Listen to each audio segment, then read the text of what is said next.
Germany, April 1945, 15 miles from the Elbe River. Lieutenant Mad Jack Churchill stood at the edge of a massive German garrison holding a broken radio to his ear and pretending to receive orders from a non-existent division. Behind him, 47 exhausted American paratroopers who hadn't slept in 3 days. In front of him, approximately 1,000 German soldiers with tanks, artillery, and defensive fortifications that could hold off an army corps for weeks. The German commander had just asked for proof that Churchill represented the overwhelming Allied force he claimed was surrounding the garrison.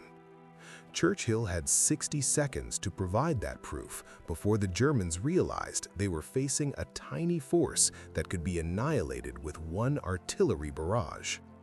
He needed to convince 1,000 combat veterans that they were already beaten by an army that didn't exist. He had a broken radio, a straight face, and the biggest bluff in military history. "Tell your forward observers to provide fire support coordinates," the German commander said in perfect English. "Show me this division you claim surrounds us." Churchill spoke into the dead radio. Static crackled. He nodded as if receiving instructions. Then he turned to the German commander and smiled. "My artillery is ranging in now. Would you like them to demonstrate on your headquarters building, or would you prefer to surrender with dignity?" The German commander's hand moved toward his sidearm. His officers tensed. One word, and Churchill and his men would be cut down where they stood. This was the moment. 60 seconds. Bluff or die. Before we dive into the most audacious con job in World War II history, you need to understand something. This is documented military history that reads like a heist film, but happened exactly as I'm about to describe it. Jack Churchill was born in 1906 in Hong Kong to British parents. His father was a civil engineer working in the Far East. His mother was the daughter of a Scottish landowner. Churchill, no relation to Winston, grew up in an atmosphere of imperial adventure and eccentric British tradition. He attended the Royal Military Academy Sandhurst and was commissioned as an officer in the Manchester Regiment in 1926. But military life in peacetime bored him. Churchill craved adventure, excitement, something beyond parade grounds and paperwork. In 1936, he left the army and became a professional archer. Not metaphorically, he actually competed in archery competitions across Europe, representing Great Britain in the World Archery Championships. He also became a model, a newspaper editor, and briefly worked as a movie extra, appearing in the 1924 film The Thief of Baghdad. He learned to play the bagpipes. He surfed in India. He rode motorcycles across Burma. This was not a conventional military officer. This was an adrenaline junkie searching for the next thrill.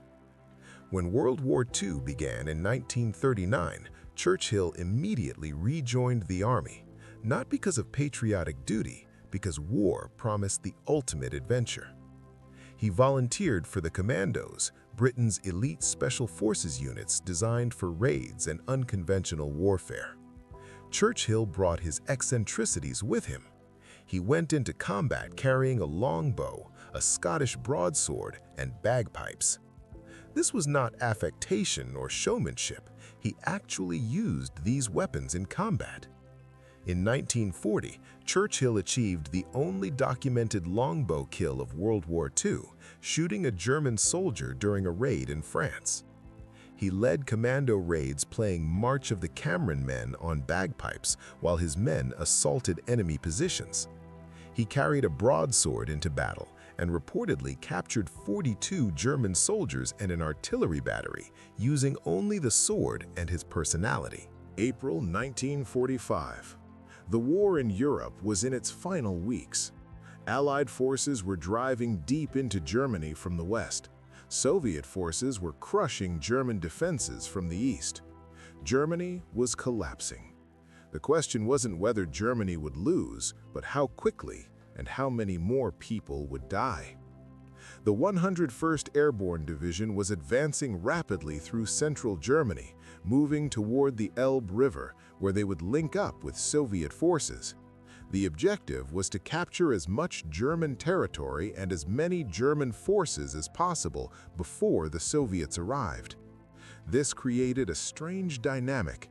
American units were racing forward, often bypassing German defensive positions that would normally require days of fighting to reduce.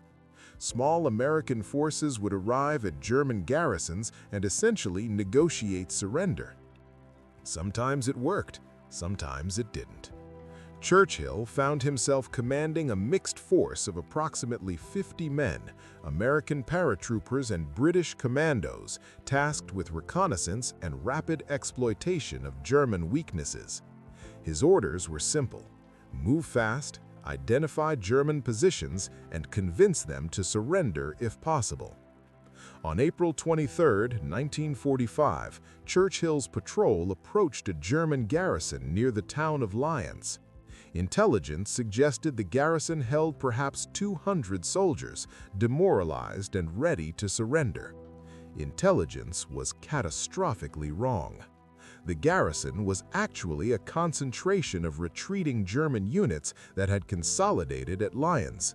Combat veterans from multiple divisions, approximately 1,000 soldiers with armor support, artillery, and fortified positions. These weren't the demoralized conscripts and old men defending Germany in the final weeks. These were professional soldiers who'd fought across Europe and were determined to surrender only to the Western Allies, not the Russians. But they hadn't surrendered yet. They were fortified, well-armed, and capable of inflicting massive casualties on any force that attacked them. Churchill approached with his 50 men, expecting to negotiate surrender of 200 Germans. What he found was a fortress. A reasonable officer would have withdrawn, reported the situation, and called for reinforcements. An attack by 50 men against 1,000 fortified defenders was suicide. Churchill saw an opportunity. The Germans didn't know how many Allied forces were approaching. They didn't know that Churchill commanded only 50 men. They were nervous, watching for the massive Allied armies they knew were sweeping through Germany. Churchill decided to pretend to be those massive armies. He assembled his... Churchill understood that warfare is as much psychological as physical. Battles are won when one side believes it's beaten. Fortifications are surrendered when defenders lose faith in their ability to hold. His task was to make 1,000 Germans believe something false, that they were facing overwhelming force and that resistance was futile. To accomplish this, he needed to stage an elaborate performance. First, he positioned his 50 men to create the impression of a much larger force. Small groups were stationed at different locations around the garrison, spread out to suggest multiple company-size units encircling the position. Each group was instructed to move periodically, creating the impression of troop movements and reinforcements arriving. Second, Churchill identified key German observation points and ensured his men were visible from those positions. The Germans needed to see American forces, but they needed to see them in ways that suggested larger numbers than actually existed. Third, Churchill prepared his command post with all the props necessary to convince the Germans he represented a division-sized force. He had maps marked with fictional unit positions. He had radio equipment, some functional, some broken. He had staff officers, actually just his men, moving around, appearing busy and official. The stage was set. Churchill approached the German lines under a white flag, accompanied by 2 men carrying radio equipment. They were met by German sentries who escorted him to the garrison commander, Oberst or Colonel Heinrich Schmidt. Schmidt was a veteran Eastern Front officer. He was intelligent, experienced, and suspicious. He had not survived years of combat by being gullible. He met Churchill in the garrison headquarters, a fortified command post with thick concrete walls and multiple communication lines. Also present were Schmidt's senior officers, approximately 8 men, all watching Churchill carefully. "I am Lieutenant Colonel Churchill," Churchill said, promoting himself on the spot. "I represent the 101st Airborne Division's advance elements. Your position is surrounded by 2 regiments with artillery and armor support. I am authorized to accept your surrender." The room fell silent. Schmidt studied Churchill's face.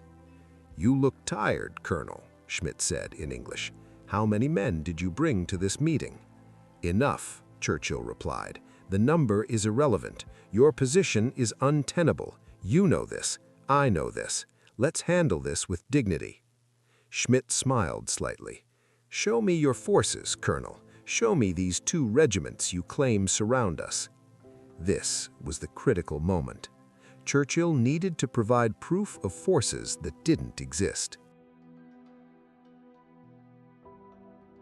Churchill laid out surrender terms that sounded reasonable, but were designed to prevent the Germans from discovering they were surrendering to 50 men. "Your officers will retain sidearms until processing. Your men will be disarmed and marched to collection points where proper prisoner of war facilities will receive them. Medical personnel will be allowed to treat wounded. Personal possessions will be respected." These were standard terms, but Churchill added crucial elements. "The surrender will be conducted in phases. Your men will assemble in designated areas in groups no larger than 50. My forces will secure each group before moving to the next. This prevents confusion and ensures safety for everyone." The phase approach was critical. Churchill needed to prevent all 1,000 Germans from assembling at once, where they'd realize they outnumbered their captors 20 to 1. Schmidt nodded. "Acceptable. When do we begin?" "Immediately," Churchill said. "I'll return to my command post to coordinate. You will instruct your units to assemble at designated rally points. I'll send guides to direct them to processing areas." "I want to see your command post," Schmidt said suddenly. "I want to verify you have the authority to negotiate these terms." Churchill's heart rate should have spiked. Showing Schmidt his command post would expose the whole bluff. But Churchill showed nothing. "Of course, I insist you accompany me. You should see the forces surrounding you. It will help you explain to your men why surrender is necessary." This was psychological genius. By agreeing immediately and enthusiastically to Schmidt's test, Churchill reinforced the impression he had nothing to hide. They walked out of the German headquarters together, Churchill, Schmidt, and 2 German officers. Churchill's men had been watching for his signal. When they saw him emerge with German officers, they implemented the plan. Small groups of American paratroopers moved through the trees surrounding the garrison. Not many, maybe 8 to 10 men visible at once, but they moved in patterns that suggested larger forces. A squad would appear moving from position to position. They'd disappear into the trees. Minutes later, another squad, actually the same men with slightly different positioning, would appear elsewhere. To Schmidt, watching from a distance, it looked like multiple platoons were repositioning around the garrison. Churchill led Schmidt to his command post, a farm building where his radio operators and staff officers, actually just regular soldiers playing roles, were apparently coordinating a large-scale operation. Men were talking on radios, moving pins on maps, writing reports. All stage dressing, all fake. But it looked authentic. It felt authentic. The next 3 hours were the most precarious of the entire operation. Churchill needed to process 1,000 prisoners with only 50 men without the Germans ever realizing the true ratio. He used a phased approach he'd negotiated. German units assembled in groups of 50 at designated rally points. American guides, actually just 2 or 3 paratroopers, would escort each group to a processing area. The processing area was deliberately set up far from the garrison, in a wooded area where the Germans couldn't see the overall Allied force. Each group of 50 Germans was escorted separately. They were disarmed, searched, and directed to sit in a designated area under guard. But the guard force was minimal, maybe 5 American soldiers watching 50 Germans. This should have been a recipe for disaster. 50 Germans realizing they were being guarded by 5 Americans should have prompted immediate resistance. Churchill prevented this through careful staging. First, he positioned his men so Germans arriving at the processing area could see other Allied forces in the distance. These were often the same soldiers they'd just seen, repositioned to appear as additional units. Second, he maintained radio chatter that the German prisoners could hear. Baker Company moved to Sector 3, Charlie Company hold position at Rally Point 7.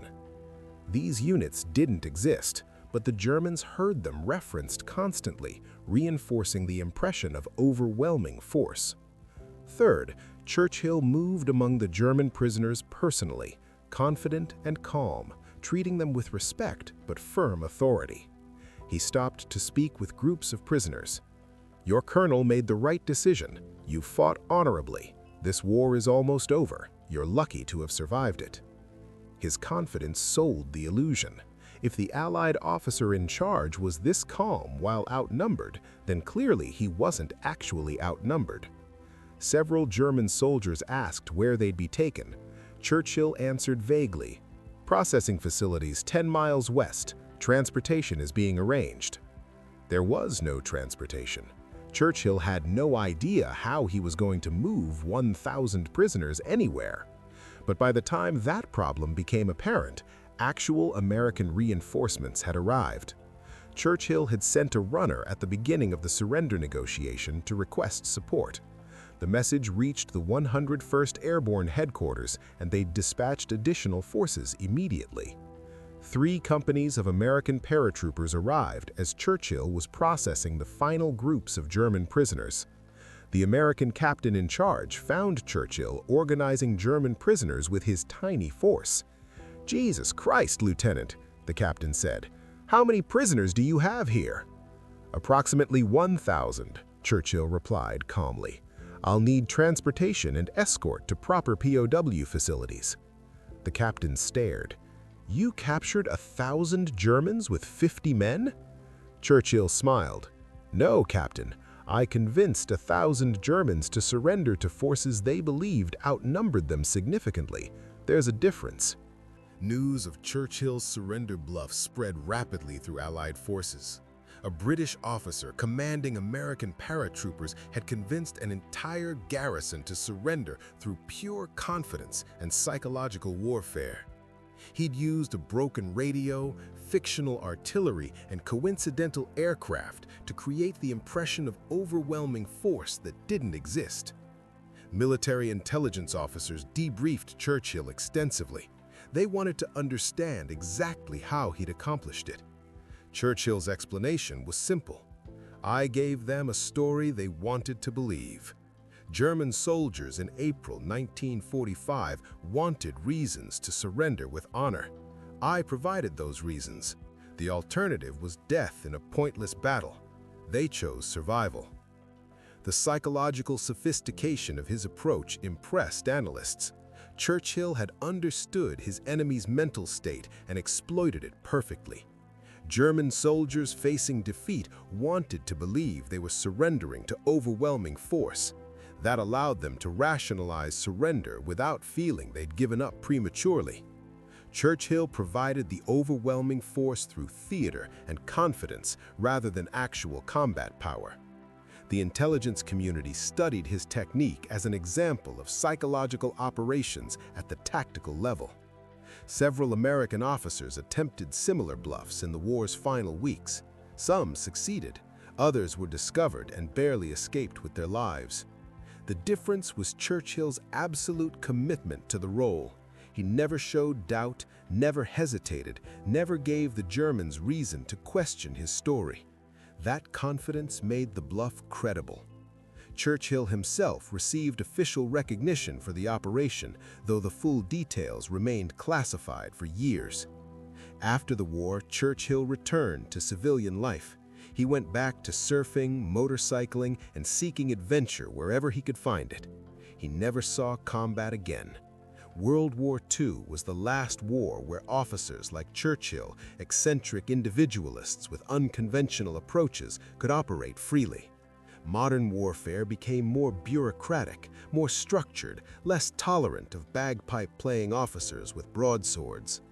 Churchill became a legend in British military history. The mad officer who played bagpipes under fire, who fought with bow and sword, who convinced 1,000 Germans to surrender through pure bluff. He died in 1996 at age 90, having lived an extraordinarily full life that spanned from imperial British adventure through modern adrenaline sports. In interviews before his death, he was asked whether he'd been afraid during the surrender negotiation. "Afraid?" he replied. "My dear fellow, I was terrified, absolutely terrified. But I couldn't let them see that. The moment you show fear, you lose the audience."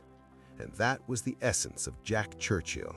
Terrified but functional, afraid but performing anyway, understanding that confidence is often more valuable than firepower. The story of Churchill's surrender bluff teaches lessons that extend far beyond World War II. First, confidence shapes reality. Churchill convinced 1,000 Germans they were beaten not through actual force, but through projected confidence in force he didn't possess. His absolute certainty sold the bluff. If he'd shown any doubt, any hesitation, the Germans would have questioned his story. In negotiation, business, and life, confidence doesn't just affect how others perceive your position, it actually changes the reality of the situation. People respond to certainty. They align with confidence. Churchill weaponized this psychological truth. Second, people believe what they want to believe. German soldiers in April 1945 wanted reasons to surrender honorably. They wanted to believe they were facing overwhelming odds, so surrender didn't feel like cowardice. Churchill gave them the story they wanted. He confirmed their existing suspicions and fears. This is manipulation, certainly, but it's also understanding human psychology at a profound level.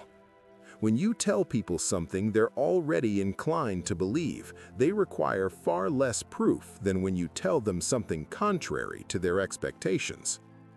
Third, information asymmetry is power. The Germans didn't know Churchill had only 50 men. That information gap was his greatest asset. He carefully controlled what information the Germans received, showing them only what reinforced his narrative while hiding anything that contradicted it.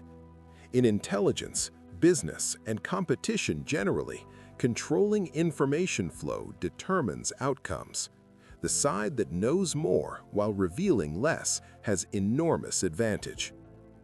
Fourth, small forces can achieve strategic effects through deception. Churchill's 50 men accomplished what might have required thousands if approached through conventional force. By using deception, psychological warfare, and understanding of enemy psychology, tiny forces can create disproportionate effects. Modern special operations forces use these principles constantly, small teams achieving objectives that traditionally require conventional units. Fifth, commitment to role is essential. Churchill never broke character. From the moment he approached German lines until the last prisoner was processed, he maintained absolute consistency. He was the commander of a division-sized force. He acted like it. He talked like it. He never slipped. That commitment made the deception sustainable. One moment of inconsistency would have exposed everything. In any deception or negotiation, partial commitment is worse than no commitment. Once you decide on an approach, follow through completely. Finally, sometimes the boldest move is the safest move. Attacking 1,000 Germans with 50 men would have been suicidal, Withdrawing would have been safe, but strategically useless. Bluffing them into surrender was both bold and, paradoxically, the safest option.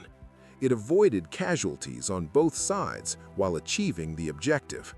Sometimes the audacious approach is actually the lowest risk option if executed properly. Churchill understood this intuitively.